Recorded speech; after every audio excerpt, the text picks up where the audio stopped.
भगवान का वाक्य है सभी भक्तों के लिए। ध्यान से सुनिए, एक बार सभी बोलेंगे राधे राधे, और जोर से बोलेंगे। जो लोग ये कहते हैं भगवान हमारी सुनता है कि नहीं, भगवान हमसे प्रेम करता है कि नहीं, जिनको संदेह रहता है भगवान पे, जो डाउट्स रखते हैं भगवान के प्रति, उनको भगवान के वाक्य को सुनना चाहिए। भगवान क्या कहते हैं? अनन्या चिंतयन्तो मां ये जना पर्युपासते तेषां नियुक्ताभियुक्तानां योग क्षेम बहाम्यहम्। जो भक्त एकनिष्ठ भाव से केवल मेरा चिंतन करते हुए मेरी उपासना करते हैं, उस नित्य युक्त भक्त के योग, आवश्यक वस्तुओं की प्राप्ति और क्षेम जो प्राप्त है उसकी रक्षा, ये दोनों ही भार मैं उठा लेता हूं। Those who think of me only and worship me with full devotion, for them I take care of what they need and protect what they already have. Radhe Radhe. जो तुम्हारी जरूरत है उसे भी पूरी करेगा और जो तुम्हारे पास है उसकी भी रक्षा करेगा। ऐसा सामर्थ्यवान कोई हो तो हमसे आके मिल लेना, और न हो तो ठाकुर जी के चरणों में समर्पण कर देना। उससे बड़ा कोई ऐसा सामर्थ्यवान नहीं। ऐसे सामर्थ्यवान अकेले मेरे कृष्ण ही है। मतलब आज जो तुम्हारे पास है उसकी रक्षा वही करेंगे और कोई नहीं कर सकता, और जिसकी तुम्हें जरूरत है वो प्रदान भी मेरे कृष्ण ही करेंगे। लेकिन हमें क्या करना है? पूर्ण साधना संयम के साथ, विश्वास समर्पण के साथ हम उन्हें अपना मान लें और उनकी पूजा करें। यही दायित्व हमारा है। और जब इस दायित्व को हम निभा लेंगे, हम अपना कर्तव्य कर लेंगे, तो भगवान अपना कर्तव्य पूरा नहीं करेंगे क्या? हम ब्रज की गोपियों के रहस्य को नहीं समझते हैं। हमको लगता है कि ब्रज की गोपी जो हैं वो सिर्फ हमारी तुम्हारी तरह साधारण थी, वो प्रेम किया, ठाकुर जी से मिल ली। नहीं, बिल्कुल भी नहीं। उनके अनेक जन्मों के तप हैं जिनके कारण वो ब्रज की गोपी बनी है। अनेक पुराणों में, ब्रह्मवर्धत पुराण में, स्कंद पुराण में, रामायण में ऐसे अनेक प्रसंग मिल जाते हैं। एक मुनि ने 100 कल्पों तक भगवान की तपस्या की है। कितने? 100 कल्प। पहले युग, फिर मनवंतर, फिर कल्प। 100 कल्पों तक तप करने के बाद क्या मांगा? बोले ब्रज की गोपी बन जाए और कृष्ण का सानिध्य मिल जाए। किसी ने 9 कल्प। हम जो कहते हैं ना किसी ब्रजवासी की उंगली पकड़ लो, ऐसे ही नहीं कहते हैं। कोई साधारण नहीं है ब्रजवासी। बाहर से आके ब्रज में बसना अलग बात है, और ब्रज में जन्म लेना और ब्रज के पूर्वज होना ये अलग बात है। खानदानी ब्रजवासी जिसको कहेंगे। अब तो ब्रज का बहुत विस्तार हो रहा है, अब तो बाहर से बहुत लोग आकर बस रहे हैं। अच्छी बात है, ब्रजवास करना चाहिए, सबको करना चाहिए, इसमें बुरा नहीं है। लेकिन ब्रजवासी की उंगली पकड़ो, क्या होगा? जैसे ही किसी ब्रजवासी की उंगली पकड़ोगे, तुम्हारा संबंध ठाकुर जी से उसी दिन स्थापित हो जाएगा। उसी समय स्थापित हो जाएगा आपका आपने उंगली पकड़ी, आपका संबंध बन गया। जैसे आपके घर में किसी का विवाह होता है तो उससे पहले आप जानते भी नहीं थे, विवाह हुआ एक का और संबंध कितनों के हो गए? ये मम्मियाँ ससुर, ये चचिया ससुर, ये फुफिया ससुर, ये फलाना, ये ढिमका, ये है। इतने लोग कहाँ से आ गए? ऐसे क्या, इनको जानते भी नहीं थे, मिले भी 2-3 से ही थे, लेकिन संबंध सबका बन गया। क्यों? बोले एक से संबंध हो गया ना, उनका ऑलरेडी उनसे संबंध था, इसलिए इनसे संबंध हो गया। ठीक वैसे ही जब किसी ब्रजवासी की उंगली आप पकड़ लेते हो तो कन्हैया के साथ तो उनका पुरातन संबंध है, इनसे संबंध बनते ही उनसे संबंध बन जाता है।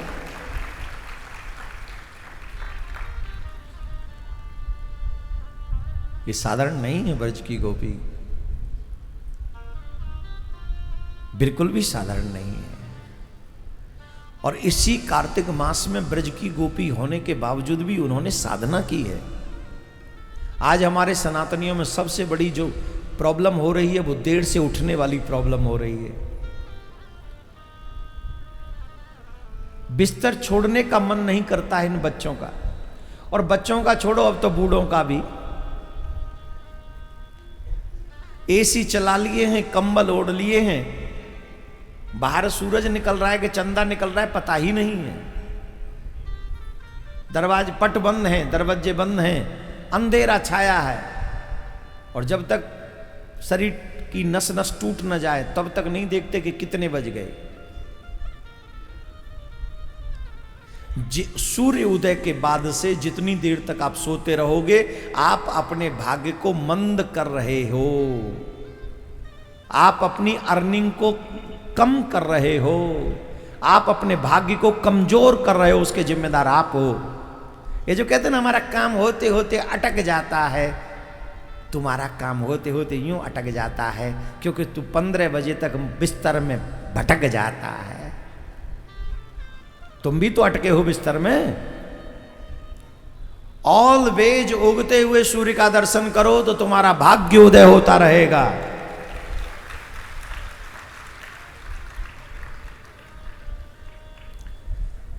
जो जो लोग ये चाहते हैं कि मेरा भाग्य उदय होता चला जाए, बड़े से बड़ा होता चला जाए, तो उसको हमारा सजेशन है उगते हुए सूर्य का दर्शन करो। और उगते हुए सूर्य को ताम्र लोट में कोई लाल पुष्प डालकर या रोली चावल डालकर फिर आदित्याय नमः, सूर्याय नमः, भास्कराय नमः आदि आदि मंत्रों से जल चढ़ाओ, 7 प्रदक्षिणा करो, प्रार्थना करो निरोगी जीवन का और सक्सेस लाइफ का। फिर देखिए क्या होता है तुम्हारी लाइफ में। इतना चेंज करके तो देखो। करना तो तुम्ही को पड़ेगा। उदाहरण है ब्रज की गोपियां। ब्रज की गोपियां ब्रह्म मुहूर्त में उठकर इसी कार्तिक मास में, रास पंचाध्यायी में पहला श्लोक है, भगवान पिता रात्रि सरदोत फुल्ल मल्लिका वीक्षरन्तुम मनश्चक्रे योगमायामुपाश्रितः।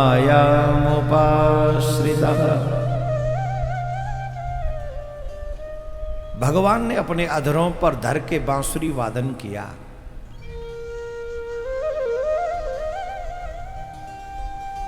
बांसुरी की धुन मानो समस्त ब्रज की गोपियों के लिए निमंत्रण हो।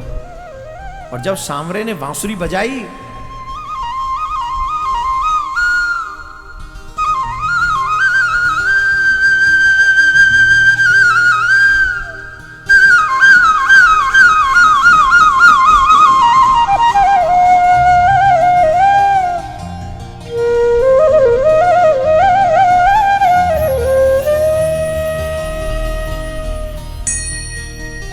अच्छी एक बात बताओ, ये बंसी की धुन अच्छी लगी कि नहीं आपको?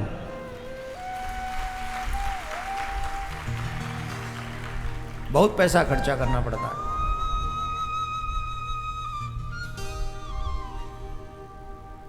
आप लोगों को बंसी की धुन सुनवाने के लिए बहुत खर्चा करना पड़ता है।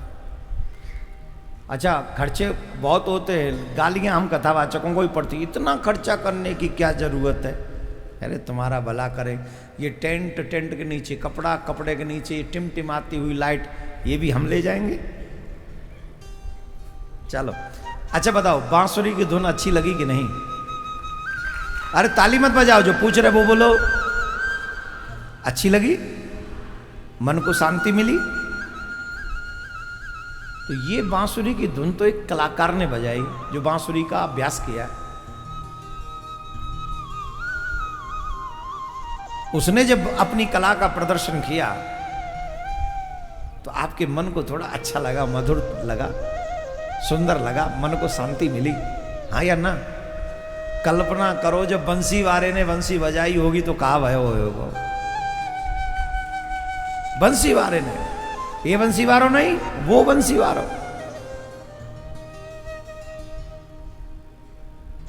जब कन्हैया ने बांसुरी वादन किया होगा, उस बांसुरी में जब एक एक गोपी का नाम पुकारा होगा, जानते हो जब कन्हैया की बांसुरी बजी तो क्या हुआ? तीनों लोक मोहित हो गए, तीनों लोक।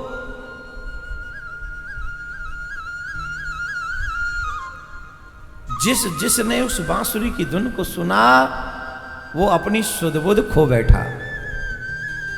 तारात्रि, यहां पर शब्द है तारात्रि। तारात्रि माने वॉट? ता माने वो रात्रि। वो रात्रि कौन सी? जिन रात्रियों में ब्रज की गोपियां अर्ली इन द मॉर्निंग उठकर जमुना स्नान करती हैं कार्तिक मास में। गोपियां कार्तिक स्नान करती हैं और कार्तिक स्नान कितने बजे? 3:30 बजे तो गंगा जमुना जी में डुबकी लग जाती है। ब्रह्ममुहूर्त किसको कहते सुनो? 3:30 बजे से 4:30 बजे तक ये ब्रह्म मुहूर्त, इसे अमृत बेला कहते हैं। इसमें जो भजन करते हैं, इसमें जो नाम जाप करते हैं, इसमें जो ध्यान करते हैं, इसमें जो भी कार्य करते हैं वो अमृत को प्रदान करता है, उसके कई गुना फल हो जाते हैं, इसमें मन भी लगता है। ये जो अधिकांश आपको शिकायत करते हुए मिलते, महाराज भजन तो हम करते मन नहीं लगता। कहां से लगेगा मन? 35 बजे तो भजन माला लेके बैठते हो, संसार की काएं काएं धाएं धाएं हाय हाय ये सब लगा रहता है। मोबाइल अलग बज रहा है, पति अलग बज रहा है,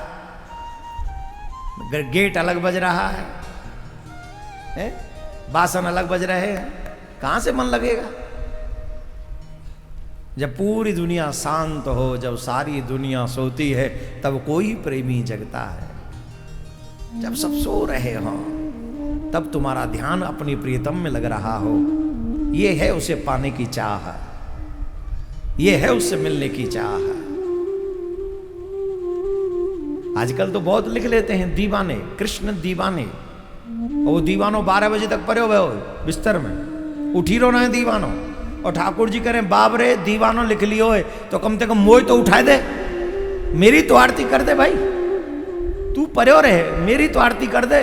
बोले सरकार यही तो भक्ति। नहीं नहीं, ऐसा नहीं। मेरे कृष्ण की गोपियों से बड़ा कोई प्रेमी नहीं हो सकता। वो उन्हें पाने की चाह में 3:30 बजे जमुना जी में डुबकी लगाती हैं। तुम्हारे पास तो वॉशरूम है, हॉट एंड कोल्ड वाटर है, चाहो तो गर्म कर लो चाहे तो ठंडा कर लो। गोपियों के पास कोई गर्म वाटर नहीं था। घर से कम से कम 1.5-2 किलोमीटर जंगल में जानो जमुना जी नहावे, ऐसी ना धरी जमुना जी यहाँ पैदल जा रही हैं और पैदल जाके जमुना जी में स्नान कर रही हैं और जमुना जी में स्नान करके फिर कात्यायनी माँ को पूजन कर रही हैं, व्रत कर रही हैं।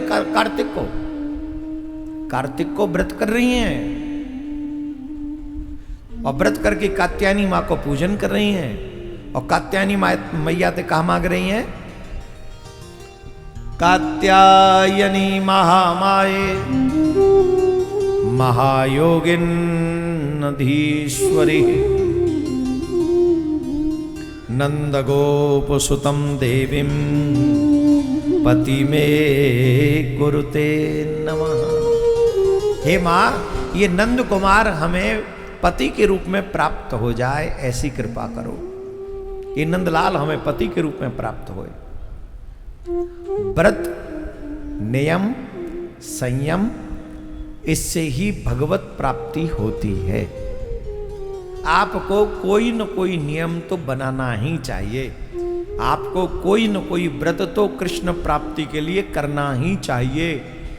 जैसे भाई लोग धन कमाने के लिए 8-12 घंटे काम करते हैं, दुकान खोलते हैं, इनका टारगेट है धन कमाना, तो 8-10-12 घंटे काम करते हैं, जॉब करते हैं। वैसे ही अगर भगवान को पाने का मन हो तो नियम करना चाहिए, व्रत करना चाहिए। और वैष्णवों के लिए सबसे श्रेष्ठतम व्रत है एकादशी व्रत। हर वैष्णव को एकादशी व्रत करना चाहिए। कई लोग ऐसे पूरा जीवन निकल जाता है पर एकादशी व्रत नहीं करते हैं। और कई लोग तो बड़े गर्व से कहते हैं महाराज हम सब कर सकते पर भूखे नहीं रह सकते। ट्राई करो, रह जाओगे। ट्राई करना चाहिए, राधे राधे बोलना पड़ेगा, जोर से बोलना पड़ेगा। एकादशी का व्रत करना चाहिए। तो ब्रज की गोपी यही मांगती है। अब देखो प्रेम कितना निष्कपट होगा, निश्चल होगा। सारी गोपी जा रही हैं, जमुना जी में नहा रही हैं, गौर कात्यायनी देवी को पूजन कर रही हैं, सबरी एक ही मांग रही है कि जी पति मिले। ये जो देवियां होती हैं ना, ये प्रेम के मामले में थोड़ा इनका जो मन होता है ना वो सुकड़ा हुआ होता है। ये अपने पति से कहती हैं फटी हुई साड़ी पहन लूंगी, धोती पहन लूंगी, कोई बात नहीं। 2 समय की नहीं, 1 समय रोटी खा के गुजार लूंगी, कोई बात नहीं। तुम जहां रखोगे झोंपड़ी में रखोगे, झोंपड़ी में रह लूंगी, कोई बात नहीं। पर खबरदार मेरी सौत को लेके आए तो मेरे अलावा किसी और को देखे तो 32 तोड़ दूंगी तेरे मौके।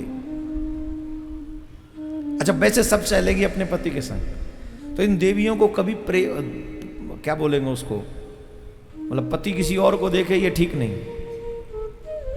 इनको नहीं अच्छा लगता। स्वभाव है इनका, प्रत्येक देवी का यही स्वभाव है। पर वो सारी गोपियां कह रही हैं यही मिले पति के रूप में और किसी को कोई प्रॉब्लम ही नहीं।